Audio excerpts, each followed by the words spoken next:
এখানে ইলিশ মাছ বানানোর জন্য নিয়ে নিয়েছি, ইলিশ মাছ ভেজে নিয়েছি, আর এখানে আলু ভেজে নিয়েছি, আর বেগুন ভাজা করে নিয়েছি। আর এখানে মশলার মধ্যে আছে এখানে আদা বাটা আর লঙ্কা বাটা, আর এখানে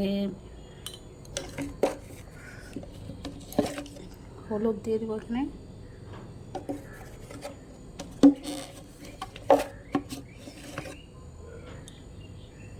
দিয়ে দেব লবণ,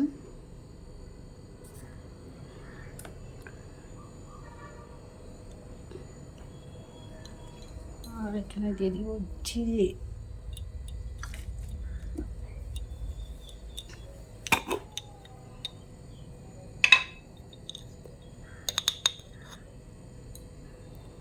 জিরে আমি ভেজে নিয়ে পেস্ট করে নিয়েছি আগেই, তো জিরেও দিয়ে দিচ্ছি।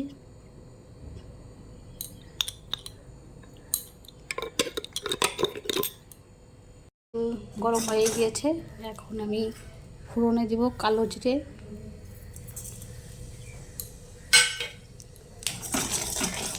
আর ইলিশ মাছের মধ্যে জিরা ফোড়ন দিতে নেই, তো আমি কালো জিরা ফোড়নে দিই। তারপর আমি আস্তে আস্তে এই মশলাটা গুলে নিয়ে জল দিয়ে গুলে নিয়েছি, তারপর এই মশলাটা দিয়ে দেবো।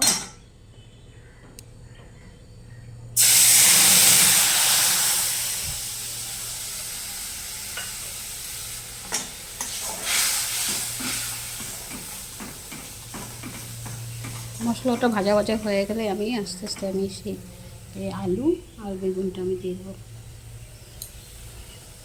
এটা দিয়ে দিয়েছি আলু আর বেগুন, এখন ভালো করে এটা কষিয়ে নিয়ে তারপর আমি জল ঢেলে দেবো। যারা পাতলা ঝোল খেতে চায় পাতলা ঝোলও করা যাবে, তো আমি আজকে পাতলা ঝোলই বানাবো, কারণ প্রচণ্ড গরমে হালকা ঝোল খাওয়াই ভালো।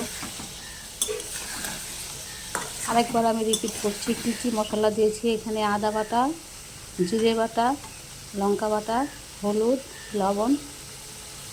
আমি শুকনো লঙ্কা ইউজ করিনি, আমি কাঁচা লঙ্কাই পেস্ট করে দিয়েছি, কারণ শুকনো লঙ্কা খাওয়া বেশি ঠিক না, কারণ শুকনো লঙ্কাটা অনেক ক্ষতি করে। তার জন্য আমি রান্না করি কাঁচা লঙ্কা দিয়েই করি বেশিরভাগই। তো ভাজা ভাজা হয়ে গেছে, এখন আমি জল দিয়ে দেবো।